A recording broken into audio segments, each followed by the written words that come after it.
Les Afters de la Transformation, le podcast des acteurs qui façonnent l'entreprise de demain. Un nouveau rendez-vous qui donne la parole aux dirigeants, présenté par Fanny Bourdin, une production Adéquancy. Bonjour à toutes et à tous pour ce nouvel épisode des Afters de la Transformation. Nous avons l'honneur d'être en compagnie d'un grand homme du retail. Ludovic Monnier, bonjour. Bonjour Fanny Bourdin. Vous êtes le président directeur général de la marque Éric Bompard, mais vous avez également d'autres casquettes, nous y reviendrons. Mais commençons par le début.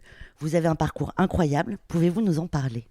Ça fait un peu plus de 30 ans que j'évolue dans l'univers du retail, du commerce de détail, sur des pays différents et sur des marchés différents, que ce soit l'équipement de la personne, le prêt-à-porter, la chaussure, que ce soit dans l'univers de la restauration rapide, du monde de l'édition, des technologies, comme dirigeant. Et ça fait à peu près une dizaine d'années que j'ai mis fin à mon statut de salarié pour créer mes propres entreprises et continuer dans ce même univers. J'ai deux activités majeures. La première, c'est que j'ai une société de conseil qui se destine à la prise de mandat et de direction d'entreprises qui sont ou à transformer ou à refinancer ou qui sont en situation de retournement. Et une autre société, elle, qui se destine à investir dans le commerce physique. Et en l'occurrence, j'ai investi très fort sur une marque en France qui s'appelle la Fnac, puisque j'ai actuellement 7e magasin qui est en ouverture prochaine sur la ville de Chalon-sur-Saône. Et d'ailleurs, comment se porte le secteur du retail en France actuellement ?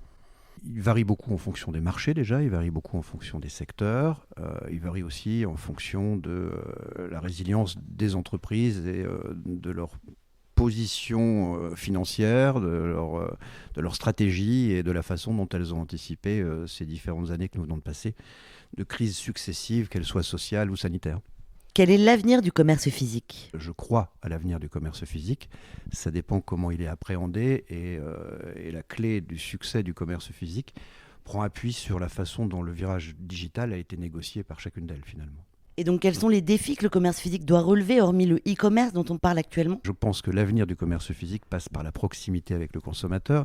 Et plus on est proche de son consommateur sur les justes formats, plus on est capable de résister aux pure players du marché Internet, déjà tout d'abord. Ensuite, il y a tout un tas de questions très simples à se poser, mais en fait, on n'a rien inventé. Ces questions qu'on a peut-être un petit peu oubliées, c'est finalement quels sont les points de différenciation qui font que j'ai lieu d'exister sur mon marché ? Si je devais en disparaître, qu'est-ce qui manquerait à mon consommateur ? Donc les questions sont simples. Le commerce physique est un métier de détail, mais un métier assez simple. C'est un métier de proximité. C'est un métier où l'expérience client doit être de plus en plus marquée, de plus en plus forte. Et l'environnement pur digital, de pure player, etc., pour moi, n'est ni plus ni moins que la présence sur le marché d'acteurs nouveaux qui ont d'ailleurs bouleversé la numérisation et la digitalisation des entreprises avec leur niveau d'expertise. En fait, finalement, pourquoi j'ai investi sur la Fnac ? D'abord parce que cette entreprise a manifestement mis en évidence sa capacité à prendre ce virage. Donc, et j'en ai la preuve tous les jours, plus je me rapproche du consommateur, puisque moi, mes implantations, vu le maillage historique de la Fnac, se fait en province, plus je me rapproche du consommateur, plus je lui apporte une solution, une réponse, et plus finalement, j'ai la preuve du succès de ce commerce physique durablement. L'après-Covid, la fin des grands centres commerciaux pour vous ? Ça dépend de la proximité qu'ils offrent avec les consommateurs, proximité géographique d'abord. Ça va dépendre beaucoup du contenu de l'offre, de la qualité du merchandising des enseignes et de sa diversité. Ça va dépendre de l'expérience client qu'on offre aux consommateurs.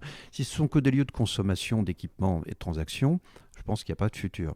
Si ce sont des lieux qui sont susceptibles d'offrir une grande grande variété de solutions, d'offres et d'expériences aux consommateurs, je pense qu'il y a de l'avenir. Alors, il faut proportionner les surfaces à la densité des populations et il faut aussi proportionner le nombre de centres commerciaux relatifs à cette même densité. Je pense qu'il y a énormément de cannibalisation et il y en a probablement trop, mais je ne crois pas au fait que ça puisse être la fin de ce format de distribution. Le télétravail a-t-il un impact sur la façon dont consomment les citoyens français, d'après vous ? Le télétravail est une orientation nouvelle provoquée par cette crise sanitaire, mais à la fois que je trouve moderne, pour laquelle j'ai beaucoup d'espoir. D'abord parce que ça offre beaucoup de souplesse aux collaborateurs, aux salariés. Ensuite parce que ça permet de mettre en exergue le niveau de confiance managériale qu'ont les managers avec leurs collaborateurs, savoir travailler à distance, savoir travailler avec de nouvelles technologies comme les visios, en distanciel, etc. Moi, j'ai beaucoup appris. J'ai beaucoup appris de cette expérience. J'ai fait beaucoup de déplacements dans le passé. Pour moi, on a des réunions pour lesquels finalement j'aurais très bien pu ne pas m'y rendre, tout simplement parce que ma présence ne se justifiait pas, ou le peu d'échanges, enfin en tout cas le peu d'informations que j'en ai tirées, j'aurais pu les tirer autrement. Aujourd'hui, j'ai favorisé, en tout cas j'ai été contraint de favoriser la visioconférence, donc le travail à distanciel, et je me rends compte qu'il y a un levier exceptionnel de productivité, de gain de temps et d'efficacité. Lorsqu'on regarde de près les nouvelles méthodes de marketing employées par les enseignes de la distribution, on peut se demander si le retail pourra survivre à cette omniprésence des technologies digitales. Qu'est-ce que vous en pensez ? Moi, je reste convaincu qu'on peut plus échapper, on n'échappe pas à la digitalisation du métier de commerce. Donc, les entreprises qui auront intégré ce virage, et je pense que ceux qui ne l'ont pas intégré aujourd'hui sont déjà très en retard, voire même pour certains, c'est déjà beaucoup trop tard, puisque la transformation du commerce en son temps digital va à une vitesse exceptionnelle. Donc ceux qui ne l'ont pas appréhendé sont en posture, je pense, très délicate aujourd'hui.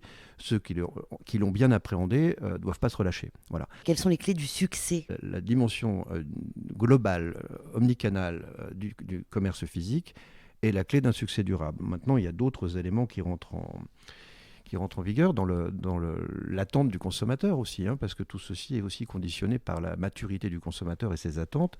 C'est les dimensions environnementales, climatiques, etc., qui viennent aussi contribuer à donner ou pas du contenu à la marque et à la rendre légitime auprès du consommateur. Si on réfléchit bien, digitalisation et commerce physique, ce n'est pas antinomique. Ah non, au contraire, pour moi, c'est totalement complémentaire. C'est-à-dire que ça fait partie de l'expérience du consommateur et je pense qu'on lui facilite son acte d'achat et son quotidien. Maintenant, il faut savoir être dans l'omnicanalité complète. C'est-à-dire qu'un client peut consulter sur Internet, venir se rassurer en magasin, commander en magasin, être livré sur un point relais, être livré chez lui, revenir en magasin, récupérer son colis. Enfin, la palette est complète, il faut savoir y répondre, alors en tenant sa promesse sur l'aspect des délais, en tenant sa promesse sur l'aspect de la qualité, et on réhumanise la relation. De toute façon, il y a quand même d'abord, il y a plein de choses sur le marché qui sont produites. On avait prédit la dématérialisation du livre à travers la liseuse. Ça ne s'est pas fait et c'est très bien parce que le consommateur a une relation d'émotion avec le produit. Il a besoin de le toucher, il a besoin d'en être propriétaire, il a besoin de l'ouvrir, le refermer, il vit avec. D'accord ? Donc ça, c'est un exemple. Ensuite, le consommateur a besoin de conseils, ce que les pure players offrent très difficilement. Il a besoin de rassurance. Autour du produit, il y a souvent un écosystème. Cet écosystème, aujourd'hui, Internet ne le propose pas. Donc, toute la palette de services qui entourent un produit sont souvent, finalement, compatibles en transaction que grâce à une relation physique. Donc, si un client qui rentre en magasin n'est là que pour trouver un produit et passer en caisse et assumer une transaction, il a tout intérêt à rester chez lui, à son bureau. Sur l'outil Internet, c'est clair. Donc, quelle expérience client on lui offre ? Quelle émotion on développe à son contact ? Et je pense que c'est là qu'est la clé, quoi. D'après vous, quelles sont les transformations qu'elles doivent opérer actuellement, à part la digitalisation ? La RSE, c'est une tendance de fond, c'est une tendance exprimée, c'est une tendance revendiquée. D'abord, c'est une nécessité, elle est revendiquée par les consommateurs. Elle n'est pas toujours bien maîtrisée par tous les consommateurs de toutes les générations, c'est-à-dire qu'il y a parfois un peu d'ambivalence. C'est qu'on a une revendication très forte autour des éléments de la RSE et de tous ces critères, et à la fois on peut replonger le lendemain dans une surconsommation. Bref, il y a une éducation qui se met en place, il y a une sensibilisation qui se met en place.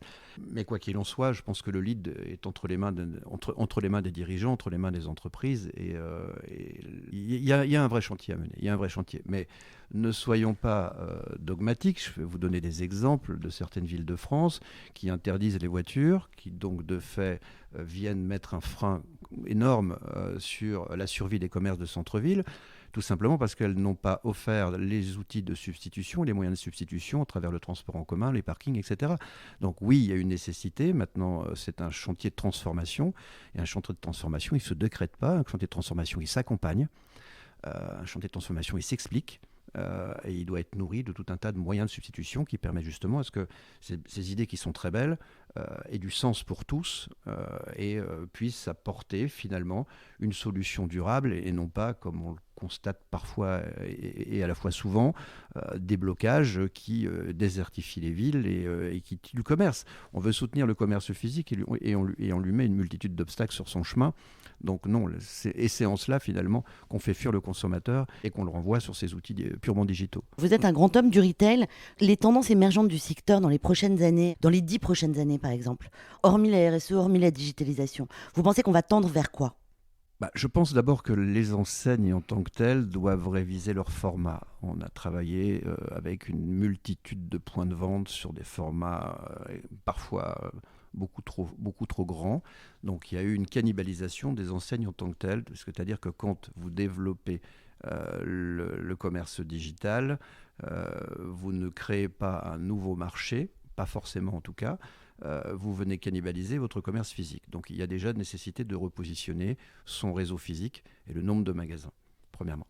Ensuite, d'adapter ses surfaces. D'accord ? Très souvent, les surfaces sont démesurées et donc les charges viennent déséquilibrer finalement le business model et les équilibres financiers de l'entreprise. Ça, c'est un premier sujet. Ensuite, je vois bien que derrière cette crise, il y a une purge qui est en train de s'opérer. Ceux qui, finalement, n'apportaient aucune valeur ajoutée et différenciation disparaissent petit à petit du paysage commercial, laissant place à d'autres qui ont beaucoup plus de contenu de marque, qui sont beaucoup plus forts. Maintenant, qu'est-ce qui va se passer dans 10 ans ? Je pense que ce recentrage va déjà créer un nettoyage du marché. Hein. Ça, c'est pour moi une évidence. Mais je pense que la question, c'est trop long 10 ans pour moi. J'ai énormément de mal à projeter. Alors 5 ans. Voilà, j'ai énormément de mal à projeter ce qui va se passer dans 10 ans, puisque de toute façon, il y a 3 ans, on n'aurait jamais projeté ce qui se passe aujourd'hui. D'accord ? Bon, on n'est pas au bout des efforts de la digitalisation du métier. On n'est pas au bout de la compréhension du besoin du consommateur. Les transformations vont être diverses. Tout est dans le contenu de toute façon. Je pense que le consommateur est très en attente. Il est en attente de surprise, il est en attente d'émotion, il a besoin d'être surpris finalement, d'être un peu provoqué. Donc c'est aux directions marketing des entreprises de comprendre les tendances du marché et de venir apporter des réponses et des solutions nouvelles qui sont d'ailleurs pas forcément revendiquées par les consommateurs, qui n'ont pas encore été exprimées. Donc il y a un lead à prendre sur la façon dont on va les surprendre et créer finalement dans cette expérience plus de plaisir, plus d'émotion, plus de confort aussi. Mais projeter le commerce à 10 ans, moi je vous assure que j'ai beaucoup de mal. Par contre, je suis convaincu que le commerce physique a un avenir très long devant lui. Est-ce qu'avec la crise, vous avez du mal à recruter dans le secteur du retail aujourd'hui ? Est-ce que le retail a du mal à recruter ? Parfois oui. Pour ce qui concerne mes propres affaires, plutôt pas. Mais j'en connais la raison. Pour ma part, je veille à ne pas proposer un travail, mais un emploi. Donc déjà, la nuance est importante. Je viens proposer un contenu. D'accord ? Donc quand il y a un emploi, il y a un contenu. D'abord, il y a un contenu de métier, il y a un contenu de valeur, il y a un contenu de formation, il y a un parcours professionnel possible, il y a un épanouissement possible, il y a un développement personnel possible. Et quand il n'y a pas de contenu, il n'y a pas de séduction. Quand il n'y a pas de séduction, le recrutement, là, se complexifie parce que je pense qu'il y a du choix sur le marché et que nos métiers sont très beaux. Mais pour qu'ils restent nobles et qu'ils soient perçus comme nobles, il faut savoir les décrypter, il faut savoir les traduire. Et puis, il faut savoir aussi, au-delà du discours, être exemplaire tous les jours sur les ambitions que nous avons. Je pense que parler du consommateur et de son expérience est une chose, mais le vivre et le faire vivre, c'est autre chose. Et en cela, il faut être leader. Voilà. C'est-à-dire que quel que soit son statut en tant que dirigeant, il faut être leader. Donner du plaisir et donner du contenu, c'est aussi être proche de ces mêmes collaborateurs. Moi, je pense passer plus de temps dans mes magasins que je les passe dans mon bureau, parce que c'est là que j'ai les réponses à toutes mes questions. C'est là que je trouve les solutions, c'est là que je me fais alimenter, c'est là que je me fais nourrir finalement. Puisque les collaborateurs en magasin, pour ce qui est le retail, qui sont au plus près du consommateur, ont le retour du consommateur, ont le contact avec le produit, ont les échanges. Si on ne fait qu'analyser des chiffres, ça ne suffit pas. Donc il faut que toutes les fonctions du dirigeant soient en éveil, il faut que tous ses sens soient en éveil pour être justement alerté à chaque instant du ressenti du terrain. On est un métier de retail soit, mais un métier opérationnel de proximité de terrain. Et là, je pense que quand on vit son quotidien comme ça, on manifeste un respect sincère auprès des collaborateurs, on vient renourrir le contenu, Et là, on est capable d'embarquer des équipes, de les stimuler et de créer l'osmose générale qui fait le succès de l'entreprise et le bien-être à y venir et à y travailler. Ludovic Monnier, nous arrivons malheureusement à la fin de cet échange. Auriez-vous des conseils à donner aux jeunes admiratifs de votre parcours ? Moi, je suis devenu entrepreneur il y a une dizaine d'années. Pourquoi ? Parce que finalement, j'ai d'abord la liberté pour moi est quelque chose d'important. Il y a une chose qui m'a stimulé énormément, c'est l'envie finalement de ne plus tergiverser, être dirigeant et tenter d'aligner les intérêts des actionnaires, des prêteurs, du client, des collaborateurs, c'est très compliqué. Ça m'a permis de faire fi d'ailleurs de deux protagonistes essentiels dans les entreprises, que sont les actionnaires, puisque l'actionnaire c'est moi, et que sont les prêteurs, puisque très généralement, tant que faire se peut, je m'autofinance. Entrepreneur, c'est une chose, il faut se sentir prêt à le faire. Il faut beaucoup d'audace, beaucoup de résilience, il faut beaucoup d'idées, il faut beaucoup d'effervescence, il faut beaucoup d'agilité, il faut un certain nombre de qualités. En tout cas, il ne faut pas s'endormir. Bon, moi, je suis fait ainsi, donc c'est plutôt spontané et naturel. Mais il faut avoir l'envie de créer de la valeur, en fait. Voilà. Et moi, je pense que c'est là que ça se joue. Il faut avoir envie de créer de la valeur pour soi, pour son environnement, pour l'ensemble de l'écosystème. Merci Ludovic Monnier d'être venu chez Adequancy pour répondre aux questions des acteurs de la transformation. Je rappelle que vous êtes le président directeur général de la marque Éric Bompard, entre autres. Un grand merci pour votre disponibilité. Merci Fanny. Merci à vous tous également de nous avoir suivis. Je rappelle que vous pouvez écouter tous les podcasts sur la chaîne des acteurs de la transformation. Bonne semaine à tous. Les Acteurs de la Transformation, une émission à réécouter et à télécharger sur adequancy.com et toutes les plateformes de podcast.